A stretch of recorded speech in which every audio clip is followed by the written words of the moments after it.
Hi guys! Welcome back to my channel and a new video. Today we'll be doing something a little different and new to my channel by actually revisiting an old project. As a little blast from the past here on the screen, you see my attempt at a Belle live action inspired doll back from 2017, and this is what I'll be attempting to repaint again, much like YouTube artists when they do a Draw This Again challenge. I'll get into my reasons for revisiting this project in a little bit, so let's get started. As a base for this project, I'll be using this secondhand Monster High doll, AkameruKawaii, which I've already removed the hair and cleaned up the face. I started by removing the pointy ears since you wouldn't be needing those, before I primed the face with Mr. Super Clear and moved on to the repaint using my chalk pastels and my watercolor pencils. I started by tweaking the doll's skin tone by adding some yellowish skin tone on top in chalk pastel, just to make it a little less pink so I can move on to the features on top of that. Since you guys have heard me explain my repaint process many of times already, I think I'll just go on to explaining why I decided to do this and why I thought it was an interesting challenge. I really find it interesting when artists revisit old drawings or paintings and then attempt to do them again after a few years' time, because once you've practiced something further for, a period of time, you're bound to have developed new skills, and also your style tend to change over time, and I just think that's a very interesting contrast to see how it was back then to how it is now. So I thought it would be fun to try this out for myself. And I specifically chose the Belle doll because ever since I made the first one, I kind of regretted some of my choices, and I'll get back to that. But one of them especially was that I chose to do it inspired by the live action movie because that was in at the time. So it seemed logical to do it back then because, it was in. But I really have a special place in my heart for the animated Beauty and the Beast movie. And I really I was a little bummed that I didn't do a proper Belle doll in her original yellow ball gown from the animated movie to me, which is the original, and it's just my favorite movie, so I have a very special bond with that one. And I kept thinking back that I kind of regretted doing the live action inspired one just for that reason. Another reason is that, it's been a while since I did the first one. It's been about 2 years and I've changed a lot. Back then, I worked a lot more on Barbies, where now I tend to do Monster High, and that has affected my style in the sense that I go for slightly more cartoonish proportions of things. And by that, I'm not saying you can't do realistic faces on Monster High dolls, because I've seen some amazing people do that, but however, I don't. I tend to go for slightly more, animated style. And back then, I worked a lot more Barbies with smaller eyes and, more proper proportions than what I do now. So that has changed a lot. And also in my original Belle doll, I was trying to be different and try something new, so I decided to make inset eyes on the doll because I just thought that was a very interesting idea. And it is, but I have never done it since. I did that one and I wasn't really happy with it, but I was in, crunch for time, so I had to upload it. It was just one of those things where if I'd had the time, I would have redone it already back then because I just wasn't 100% happy with how it turned out. For the first attempt, it was okay, and from a distance, the doll looks fine, but when you look at it close up, the old one, the eyes are just too weird because what I did was essentially I carved out the eyes of the doll's head, and I had to try to thin out the vinyl plastic of the face to make the eyelids and lower eyelids not look too thick, and then I made polymer clay eyes to put in there. And yeah, it's not me, it's not my style. It's fine to experiment, and that's how you realize when something is your style or isn't. And just in this case, it wasn't, and I never revisited that style again, so no, it just wasn't me. So that doll always stood out to me as not really, just didn't really fit me.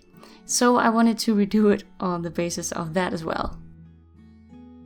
So for this new attempt, as I said, I'm doing the animated version of Belle and also tweaking it to my style, which meant that I tried to fix the proportions to fit more on a Monster High face.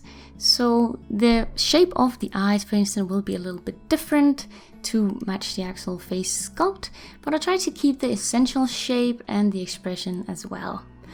I did a bit more shading, still keeping in very reddish brown skin tone, very, very subtle, but still I did shade more, for instance, around the, corner of the eye and eye socket and stuff like that than I believe Belle did in the original one, because she just has her eyes drawn on, no lower lashes, just a bit of top lashes, and you can see a line for, the definition of her crease, like her eyelid, but that's all. She doesn't appear to be wearing any, makeup, and they didn't attempt to do any shading on her skin, because Disney's not in the original Disney style back then.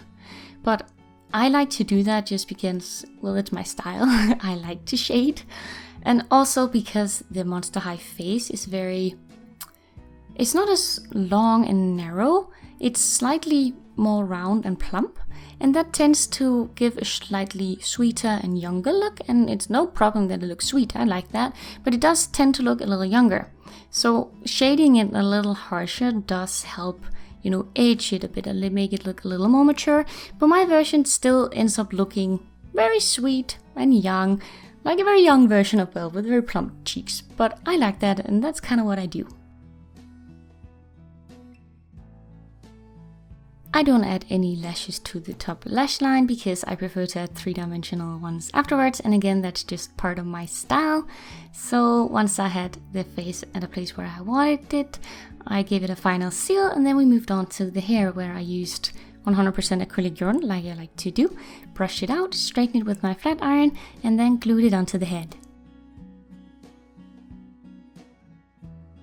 If you don't like using yarn, you can obviously use any type of doll hair that you prefer. And if you want to, you can also reroot the doll, but I do recommend doing that before you repaint the face, because the face might chip otherwise. And I just prefer gluing it on, because then I can get the hair in the proper direction to where I need it to go, and it's just a lot quicker, and I really don't enjoy the reroot process.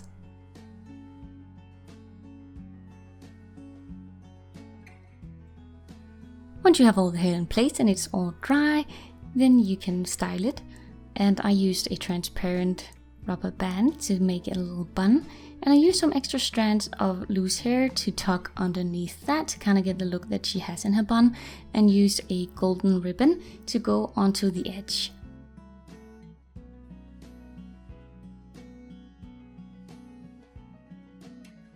I curled the loose strands of hair just for a bit of flow, and then the hair's done.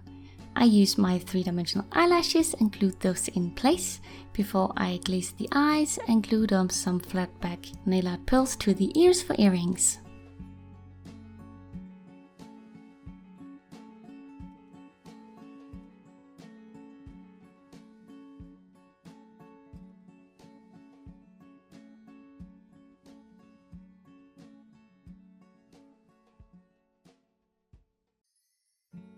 Now onto the dress.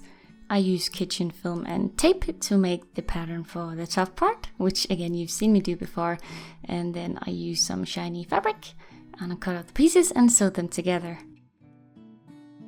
When it comes to the ball gown or dress, I really did like the one in the live action movie. It was flowy and yellow and long, and it was very pretty, but I still prefer the original one from the animated movie.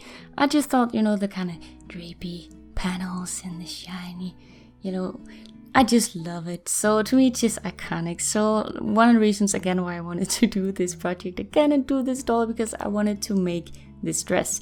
And again, the proportions are going to be a little different from the first attempt, which was again the other dress, but that was made for a Barbie, which has somewhat human-like proportions, where a Monster High doesn't, but I still do prefer the original dress. The skirt is made of these long panels, which would fit the waist of the doll, but they're made to be about half a time too long, so you can bunch up the fabric, and then you sew the panels together and you get this almost wrinkled effect, and this shiny fabric really reflects the light and looks really, really nice. The original dress in the movie does have this kind of drapey border going around the skirt.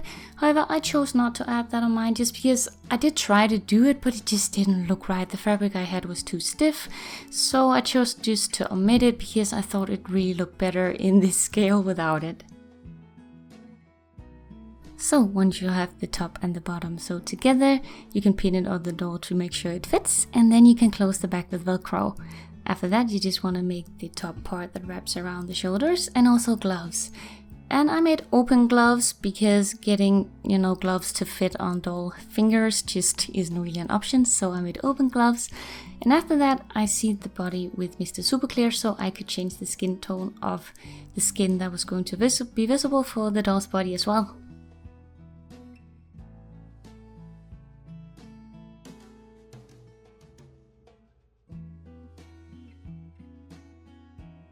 Then all that's left to do is to add some pearls just for the final details.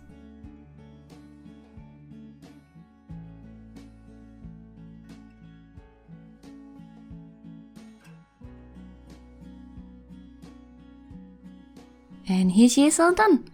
I'm really happy with her. It's very me right now, at least the style where I'm at. And especially when you compare it to the old one, I'm really happy with it. So I hope you guys enjoyed this project.